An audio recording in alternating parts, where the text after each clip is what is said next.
So now we are looking at engaging from the top position. It's really important to understand stance, head position, and the hand fight. If you manage all three, nobody will entangle into you. Okay, so now we come to the fun part, passing. Or let's put it like this. We will not look at passing, we will look at the skill of connection. So let's say we came up, we put our partner down with a single leg, and now we are on top. My partner sits up again. So let's not do the same mistakes that our partner would do with our attacks in the first hour. If my partner has a good grip on me and he disconnected my elbow from my lower body, now he can pull me pretty easily, right? But if I have my elbow connected and he grips my hand and I have a low head position, if he now tries to grab me, he will grab me into a guard pass, okay? So this is something we need to develop, and we start with motion, head position, hand fighting, and stance. I know it's a lot, but actually it's not too much, if you see what I mean. So I have a seated opponent, and I want to master the skill of connection, meaning I decide when I do jiu-jitsu. Jozef is way better than me in jiu-jitsu, so why should I engage in it? I decide when to engage. Okay, I do it on my terms. So before that, we need to understand everything. First of all, the stance. I think most of you think that one leg forward is the best stand ever. There is no good or bad stance. Just every stance has different valuable positive sides and negative sides. If I have one leg forward, I'm more mobile, meaning I can go forward, I can go sideways, I can do whatever. But he can also grip the leg way easier. So let's, at first, have a square stance. If I have a square stance, supported by the right hand and head positioning, if he now tries to engage into my legs, it's very difficult because he needs to go past my hands, then past my head, and then past my hips or my legs. So, first exercise. I have a square stance, I have my elbows connected to my lower body, my head is low. The closer I come to my partner, the lower my head will be. So if I'm right here, my head can be higher because now he can grip me. But if he comes closer, my head comes closer too. Okay? If he grips my hand, as long as my elbow is connected, even if he tries to pull me, it's really easy to disconnect. Okay? So do it very slowly. This is just an exercise to understand that nobody can do jiu-jitsu with us if we don't want to. Okay? This is a wrestling-based approach. So let's say we are the better wrestler and my partner doesn't want to stand up, then we can play this approach.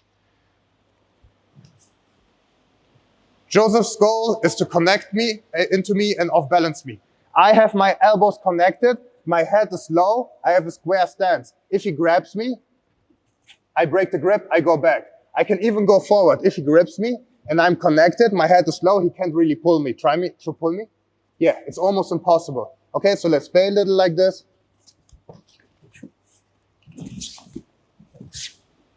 Okay, you see, the first thing we need to develop before we attack is to have the confidence that our partner can't grip or do jiu-jitsu with us.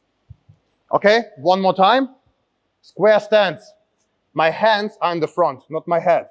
I can grip with my hands. My elbows are connected to my lower body at all times. My head is low if I approach him or if he approaches me. This is how my partner can't have meaningful grips on me. Okay? This is nothing crazy, right? It's just for us to understand how we should move. If we can't learn how to walk, we can't reach our destination.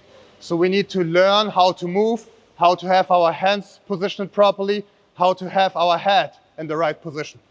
But now we need to bring our partner to panic. And we do it by gripping, okay?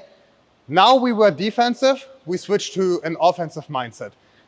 Now, because I know that my partner can do anything as long as I'm doing the head position right, the hand position right, and the stance right, I can start attacking, okay? This style is only there to put my partner supine.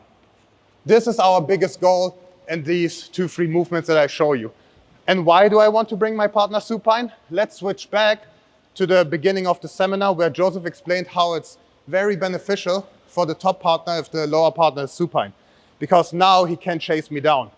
So if you really can bring your partner from a seated to a supine position, the skill of connection gets easier and easier and easier.